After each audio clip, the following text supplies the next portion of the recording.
preparar tu regreso a casa en Pauta Final de la 100.5. 7:34, estamos de vuelta, seguimos en Pauta Final y como buen miércoles nos acompaña Cristóbal Belolio para su columna semanal, académico de la Escuela de Gobierno en la Universidad Adolfo Ibáñez, parte de la casa de Radio Pauta. ¿Cómo estás, Cristóbal? ¿Qué tal? ¿Qué tal? ¿Cómo están ustedes? Yo muy bien por acá, desde Miami, los saludos. Desde Miami. Desde Miami, hola Cristóbal. Oye, no vayas a salir Spring de break. Estados Unidos, eso sí, porque vi un caso... Después no puede entrar. Eso, vi un caso así como de personas que estaban tramitando residencia, habían salido por un viaje, volvieron, no lo dejaban entrar, ¿no? Un lío lo que se está viendo allá en Estados Unidos a propósito del tema migratorio. Por lo mismo, no lo tengo previsto, me Muy muevo bien. por aquí nomás. Mejor. Oye, Cristóbal, bueno, gracias por estar con nosotros para conversar hoy día de dos focos de la carrera presidencial, uno que tiene que ver con lo que está pasando en la oposición, pero partamos con lo que ocurre en el Frente Amplio, que supuestamente el fin de semana iba a tomar la decisión presidencial, quién sería su candidato. Al final no resultó, o no pudieron, porque quizá no tienen el elenco suficiente y no se logra definir finalmente el partido del presidente sobre cuál va a ser su carta presidencial. ¿Qué te parece primero esa indefinición de Frente Amplio hasta ahora? Yo creo, Sebastián, que lo más cómodo para ellos, y quizás de alguna manera descansaron en esa hipótesis, quizás de manera negligente, descansaron en la hipótesis de que Michelle Bachelet iba a decir que sí. Ajá. Esa es la impresión que yo tengo. Se confiaron. Porque ¿te acuerdas que lo comentamos de que varios dirigentes del Frente Amplio casi que se pusieron de acuerdo para decir tiene que ser Michelle Bachelet? Sí. Como de alguna manera renunciando de antemano a la posibilidad de llevar una carta propia. Después, me parece que la opción de Tomás Bodanovich siempre fue lejana en el sentido de que él ha sido clarísimo de que una candidatura hoy puede ser pan, pero hambre mañana, ¿cierto? O sea, es mucho mejor para él proyectar una imagen frente a la ciudadanía de una persona que asume un compromiso con seriedad, como es hacerse cargo de un municipio, recién reelecto, y generar también a través de ese trabajo la experiencia que se requiere. Esa respuesta de yo creo que todavía no estoy preparado es genial. Porque empatiza con mucha gente que cree que uno de los problemas que tuvo este gobierno es que llegó muy verde a gobernar. Muy astuto. Entonces yo creo que en ese sentido él está pensando, mira, aquí estos tipos me quieren a mí de fusible, ¿cierto? Para una carrera que se ve cuesta arriba, Claro. parece que la pelota está en la cancha de la derecha, entonces mejor yo aquí me guardo, sigo construyendo capital político y más adelante se verá. Así que descartada la opción Bachelet y la opción Bodanovich, que yo creo que habrían sido las dos, no sé cómo llamarle, ideales, porque no eran realmente ideales, pero las dos que les habrían ahorrado este dolor de cabeza, no estaríamos hablando de eso si ya tuvieran, ¿cierto?, uno de estos dos candidatos presidenciales, empezaron a tener que ver qué es lo que había adentro, como bien dices tú, Sebastián. Y he escuchado a varios analistas, Axel Callis, Alberto Mayol, Daniel Mansuy, todos diciendo que algo que es bastante lógico, ¿cierto? Pero que es interesante que voces de distintos espectros ideológicos estén diciendo, bueno, si lo han hecho tan bien, y estamos todos defendiendo, ¿cierto?, el legado del presidente Boric, ¿cómo no hay nadie que quiera salir a defenderlo? ¿Cómo no hay nadie que quiera salir a decir, bueno, esto es todo lo que hemos hecho? O sea, pareciera que se están escondiendo. Parece que eso como esos futbolistas, ¿cierto?, que se esconden para que no les pasen la pelota, para no embarrarla, ¿cierto? Sí. Y este juego se trata justamente de pedir la pelota y salir para adelante, que es un poco lo que hizo Carlos Toa. No esperó a marcar 10% en la encuesta. De hecho, se anticipó al no final de la expresidenta Bachelet y dijo, yo salgo para adelante. Y saliendo para adelante, digamos que dentro de él le rentó. Hoy día está marcando, si no me equivoco, ya está en alguna encuesta en la tercera posición. Claro, exactamente, detrás de Matei y Kaiser, por ejemplo. Sí. Correcto. Entonces, desde ese punto de vista, me parece que podría ser paradójico esto de decir, lo estamos haciendo muy bien, como dicen los prisioneros, ¿cierto? Lo estamos pasando muy bien, pero no tenemos a nadie que quiera salir a defender la causa en una primaria.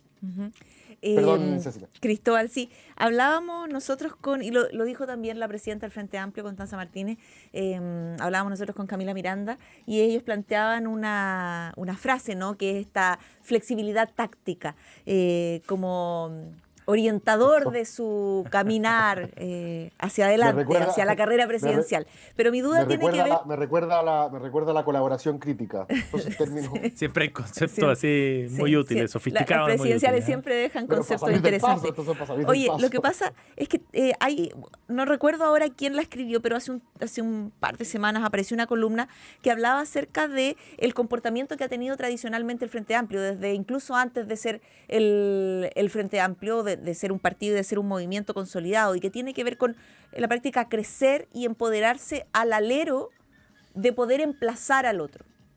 Entonces, finalmente, esta flexibilidad táctica o esta estrategia puede ser también no levantar a nadie para desde la vereda del frente, en la práctica, empezar a apuntar todo aquello que está mal, sea Carolina Toá, sea evidentemente la derecha, si es que llega a imponerse. Yo no sé quién habrá escrito eso, pero le encuentro razón. O sea, obviamente, si tú has hecho carrera desde atrás de la pandereta, apuntando con el dedo y gritando con el megáfono lo mal que lo hacen los otros, ¿cierto? Y esa básicamente es el perfil público con el cual te diste a conocer y llegaste finalmente al poder. Puede que efectivamente les sea más fácil buscar a alguien en ese rol y no ahora que ellos están, por así decirlo, defendiendo y no atacando. Y por lo mismo puede a él le ha salido más cómodo desde ese punto de vista estar al alero de otra figura que hiciera esta pega ahora, sobre todo que la cosa que no se ve muy bien. Pero fíjate que yo creo que hay esperanzas de encontrar un nombre. Así que juguemos un poco con algunos. Sí, juguemos con algunos nombres. Yo creo que eso es lo más que la gente generalmente gusta, estas cosas. Es muy entretenida esta etapa, muy entretenida. Así que, a ver, partamos por... Alguien por ahí dijo Bea Sánchez, ¿cierto? Beatriz Sánchez. Sí. Yo creo que no es la persona que debiese estar encarnando hoy una candidatura al Frente Amplio. Yo creo que su liderazgo, en un minuto, ¿cierto? La elección estuvo a 2 puntos de Guillet. O sea, llegó bastante arriba, digamos. Pero después, como que se desinfló un poco, no quiso, si no me equivoco, no fue candidata parlamentaria el 2021, por eso después quedó lista para ser convencional. Convencional, exactamente. Y sabemos, bueno, que dentro de la convención no brilló, nadie brilló, pero digamos que no se generaron las condiciones como para seguir alimentando ese liderazgo, así que yo creo que pasó eso. Pasó la vieja con Beatriz Sánchez. Yo creo que... Y además está en México, lejos del rol de embajadora, tampoco le permite proyectar un liderazgo en la coalición, me imagino. Correcto, además. Después se ha dicho Gonzalo Vinter. Yo, fíjate que originalmente pensaba que no era mala idea. Y yo sé que hay mucha gente que festina con esta idea de que Vinter... Porque Vinter representa en forma como casi caricaturesca al Frente Amplio, ¿cierto? Como que esta indignación impostada, ¿cierto? Siempre como apuntando a los privados y de alguna manera yo creo que ha sido más papista que el Papa. Acuérdense que él fue el que en un minuto dijo, paremos de pedir perdón, ¿cierto? O sea, le dijo al presidente, le mandó un recado al presidente de que no podían estar traicionando su ADN, que es este ADN medio criticón, ¿cierto? Este ADN anticapitalista, ¿cierto? Que no se puede abandonar y como él no pertenece, digamos, a las capas populares de la población, sino más bien proviene, digamos, de un extracto social alto, como que de alguna manera queda muy bien como una figura muy representativa de lo que es el Frente Amplio, pero también representativa de esa vehemencia que tampoco pareciera ser la que corresponde en el clima político de este momento desde la izquierda. Claro. Se necesita pareciera otro perfil. No es muy parecido a Bodanovich, por ejemplo, en ese sentido. Correcto. Entonces me quedan 2 nombres en carpeta. Descartado. Yo tenía uno en mente solamente, a ver. Descartado Tomás Bodanovich, descartado Beatriz Sánchez, descartado Gonzalo Vinter. Me quedan 2 nombres que yo creo que son interesantes. Interesantes porque si bien es cierto que probablemente no vayan a ganar la primaria, ¿para qué hablar de la que viene? Yo creo que lo hemos hablado, ¿te acordáis, Cecilia, varias veces de que a veces uno no va a las elecciones para ganarlas, sino porque hay una muy buena razón para perderlas? Es decir, tú puedes posicionar ciertas ideas en una contienda, y yo creo que hay 2 personas que pueden posicionar un discurso que no tiene que ser tan como arrastrado, como pidiendo perdón, sino que realmente más asertivo, diciendo en esto sí tuvimos ciertas ideas y las queremos reafirmar ahora, para distinguirnos de una Carola Toá o eventualmente de una Janet Jara, ¿cierto? Estos son nuestros temas y los vamos a reivindicar. Antonio Orellana y Jaime Baza. Y déjame explicar por qué cada uno. Sonó Antonio Orellana justo antes del cónclave del Frente Amplio. Y yo creo que no es mala idea. De hecho, nos lo mencionó la Constanza Schoenhout, que la tuvimos de entrevista. Yo creo que no es nada mala idea. ¿Por qué? Porque Antonio Orellana representa, ¿cierto?, el feminismo. Para decirlo súper en corto, ¿cierto? Sí. Así como Jaime Baza representa la convención, Antonio Orellana representa el discurso feminista. No nos olvidemos que hace pocos años atrás Miguel Crispi decía que la causa de la izquierda hoy era el feminismo, ¿cierto? Y las otras figuras que hay, tanto Toá como Jara, que son mujeres, ¿cierto?, no están tan asociadas en la imagen pública al feminismo, sino más bien a otras. La trayectoria de Carolina Toá es mucho anterior a que empezara todo este cuento de los pañuelos verdes, ¿cierto? ¿Para qué hablar? Janet Jara proviene del Partido Comunista.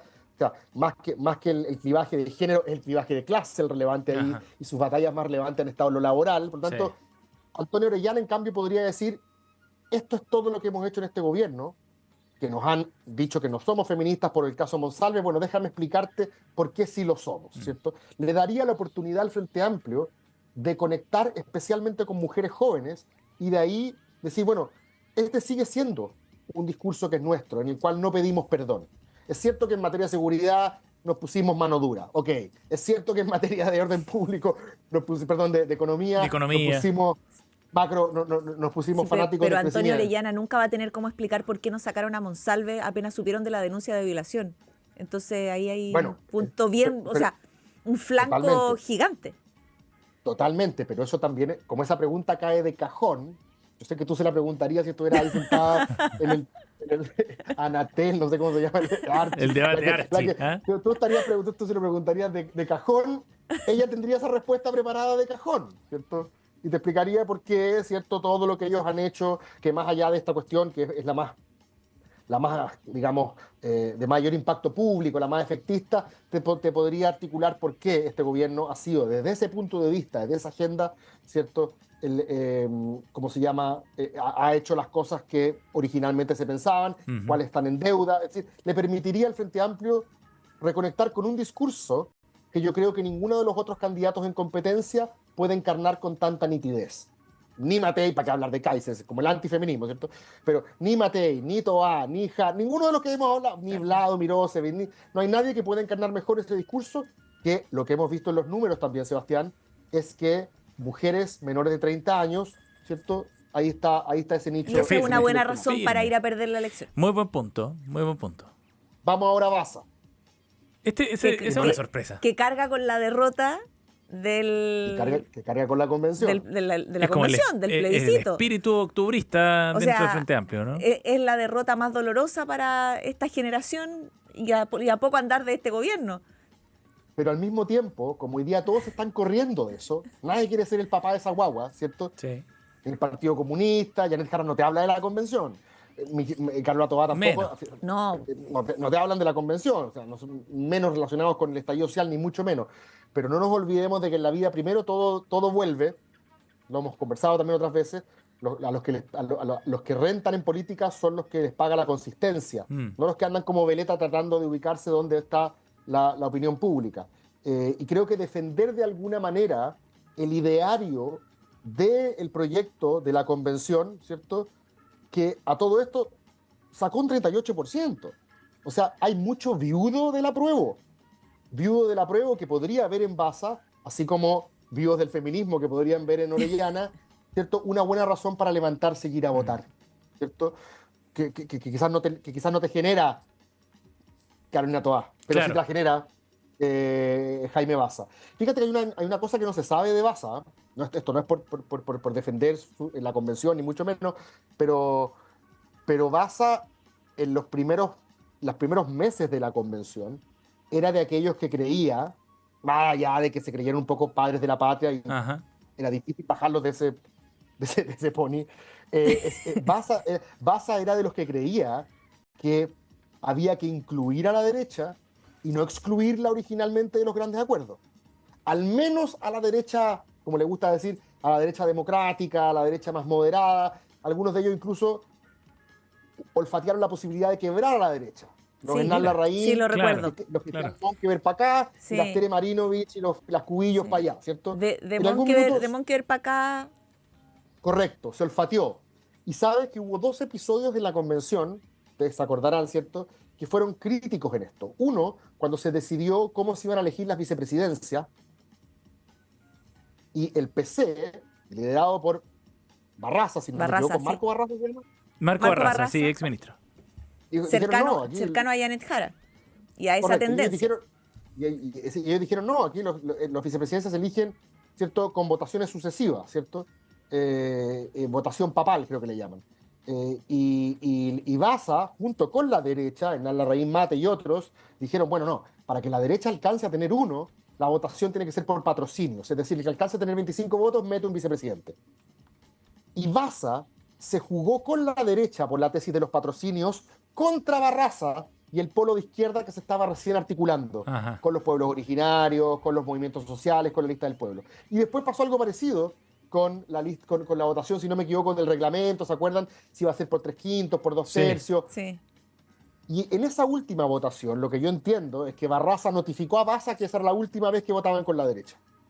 Dicho en castellano, si seguían votando con la derecha, el polo de izquierda, articulado por el Partido Comunista, les iba a vetar todo. Todo, claro. Y como ya tenían 1/3, se iban a quedar sin constitución. O sea, dicho en castellano, los acuerdos eran o con el polo de izquierda y sin la derecha, o no habría acuerdos. Es decir, la estrategia de excluir a la derecha no fue de Baza, fue de Barraza. Claro. Que a todo esto pasa colado como si nadie... Ahora, es el arquitecto político del fracaso de la convención y pasa colado. Entonces lo que yo digo es que podría ser interesante ver cómo Baza también, haciéndose cargo de lo que fue la convención, y también de lo febril que fue todo, también se subió a esta idea de que vamos a abrir el Senado porque es el antro de la oligarquía, que está bien, se pasaron varios pueblos, pero sería interesante ver cómo el Frente Amplio, mirando lo que fue la experiencia de la convención, y muchos dicen que ahí estaba el ADN de su proyecto político, reconstruye ahora, mirando para atrás, qué fue ese proceso y qué cosa se puede salvar de eso. Me parece que Baza representa muy bien eso. Oye, en todo caso, transmitirlo o revertir otras imágenes que pueden haber quedado como en el colectivo después del proceso constituyente no va a ser fácil, yo creo. Ojo, no estás compitiendo para ganar la primaria de la derecha ni la primaria del centro. Yo estoy pensando exclusivamente, Sebastián, en la primaria del oficialismo. Sí. En la primaria del oficialismo, es otra cosa, que supuestamente es la que convoca al 38% que votó a prueba. Ajá. Me imagino que habrá una mirada respecto de la convención un poquito más benévola, ¿cierto? Cierto. Entonces, no estoy pensando en Chile, estoy pensando en qué nombre le serviría al Frente Amplio para ir a competir en una primaria oficialista. Sí, y como me imagino que debe haber muchos viudos del apruebo, una candidatura como la de Baza es la forma de empalmar con ese mundo. Creo que cualquiera de los otros nombres que hemos dicho tiene más dificultades para encarnar un discurso nítido, como sí lo tiene Orellana en el caso del feminismo y sí lo tiene Baza en el caso de la convención. Ese es solamente mi punto. Creo que a los otros les sale más difícil encarnar un discurso de forma tan nítida. Sí. Oye, y solo para cerrar, pero qué relevante va a ser esa definición del Frente Amplio para ver cuán competitiva va a ser la carrera, la primaria del oficialismo, ¿eh? Porque le pondría color al asunto en una carrera en donde está Toá también y Janet Jara, por ejemplo, que haría bien intensa esa competencia. Oye. Está Vlado Mirosevic, Alberto Undurraga dice que quiere competir con Toá, o sea... También. Ahora, yo creo que lo de Cariola, esta filtración de los chats, que básicamente ponen al Frente Amplio en una situación muy difícil. Yo creo, fíjate que esto es lo que yo he escuchado y tengo algunos, ¿cómo se llama?, informantes por ahí, que yo creo que había mucha gente que tenía ganas de que el fin de semana pasado se diera humo blanco a favor de Jara. Habría sido difícil porque es raro promover una candidatura presidencial del partido al lado sin que el partido al lado haya dicho nada. Pero aún así había gente que decía, oye, lo de Jara está interesante, ¿cierto? ¿Por qué? Porque uno entiende que el socialismo democrático es un lote y Frente Amplio y Partido Comunista es otro lote, ¿cierto? Entonces, hacía cierto sentido la simpatía con Jara, ¿cierto? Como decía la Ceci, un poco para estar al alero de otra figura que vaya ahora y no necesariamente ellos, ¿cierto? Pero yo creo que la opción de ungir a alguien del Partido Comunista después de lo que pasó con los chats de Carol Carrillo, yo creo que es difícil. Y hay otros que sencillamente dicen, ¿sabéis qué? ¿Y por qué no Toá? Claro. ¿Qué tan traumático sería? ¿Por qué no Toá, cierto? Sí, sí. Eh, Oye, si no después lo de todo sé, fue pero- ministra del Interior de tu gobierno también. Bueno, Por Paulina supuesto, pero- Bodanovich, siendo pragmática, apareció diciendo, oye, ¿por qué no? Si no tenemos candidatos, nos sumamos. La otra vez lo comentamos acá, tú te reías de mí por lo que yo dije, ¿Yo? con un discurso, me dijiste, oh, te pusiste republicana. Pero yo decía, ¿cuál es la obsesión por la primaria? O sea, si no tienen nombres, cuando Bachelet vuelve a Chile, después de haber sido ONU Mujeres, ¿Ya? se entendía la primaria porque en la práctica era una forma de validar su candidatura de la manera más democrática posible, aunque todo el mundo sabía que el resto de los candidatos no tenían por dónde. Pero en este caso, si no hay candidatos, porque queda un mes para inscribir a los candidatos. ¿De dónde van a Sí, pero- sacar candidatos? pero- Entonces, pero- mejor ser pero pragmático incluso- y decir, ok, hagamos la primaria en la medida, como decía Patricio Elwin, y que acuñó el presidente Boric, hagamos la primaria en la medida de lo posible.